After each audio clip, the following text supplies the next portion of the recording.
chick rattles that ball into the roof of the net. No, I understand I didn't get the ideal start, but if you look at the pictures here, Darren is one.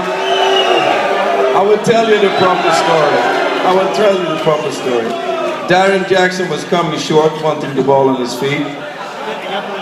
And I looked up, looked down and played it. And Darren's was away in behind.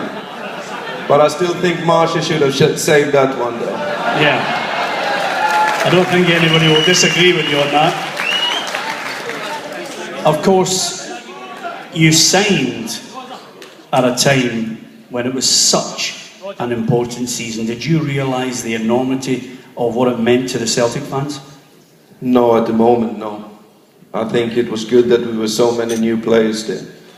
Because after being playing here a few years, you understand what kind of pressure it means to play for a great club like Celtic.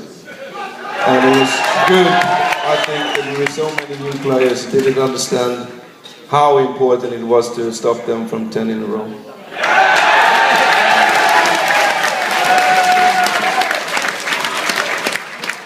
That season, was there a specific game, or was it a specific time where you thought, this is it, we're in the driving seat, we can win this?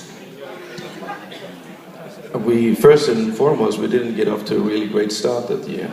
I think we lost the two first ones, and yeah, the team wasn't really settled. As I said before, we had a lot of new players. But there was no time really that you thought, well, this is finished. I remember when we went to Dunfermline and all we had to do was to win, and then we won the league there. But all the way up until the end of the game, and they scored.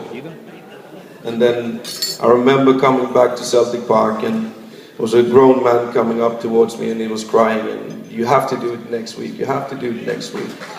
And that's, I think, it's the time when I realized how much this club means to the people. And it's a time when I realized how important it was to stop Rangers from 10 in a row that day as well. Celtic Park, St Johnstone, the opposition, tense, to say the least, until you... Very, very tense that day, I think. Until you settled everybody's nerves. Yeah.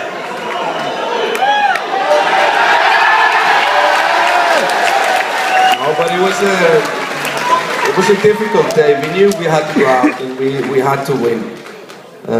And we were confident, I think, that we should do it. But it was a funny atmosphere in the stands that day, I think. And before I scored that goal, I had a chance that I took a little bit too early, maybe because I was nervous. And I looked over to the bench and I saw Murdo. He wasn't too pleased with that one. But as you say, when we scored that one, yeah, everybody got a little bit more settled, I think. Even though they got a chance, and I think goalie pulled up a great save that day. And when Harald scored a 2-0, I think everybody was celebrating. Well, I kid you not, Goldie sent me a text this morning and said, get Henrik to mention my save, and I tell you, I didn't prompt you in any way, so he'll be absolutely delighted that you mentioned him. But of course, the goal, Harold Brattbakk coming in like a steam train, it was incredible. Would you like to have been that man scoring the second goal, or were you happy just to settle the team? For me, it wasn't important as long as somebody did it, because the team was settled and we could settle. Yes! Okay, I'm going to take you to the next part, which so many people enjoy, Old Firm games, and you scored a few. You scored a few in your time. But not enough, I think. Should have scored a few more. What was special about those games for you? I think first, I remember playing my first Old Firm game away from home, and a lot of people talk about how special it was. And coming from Holland, played the final, the Ajax one. I thought that was quite big. And I wasn't really prepared when I came to Ibrox that day, how intense it would be.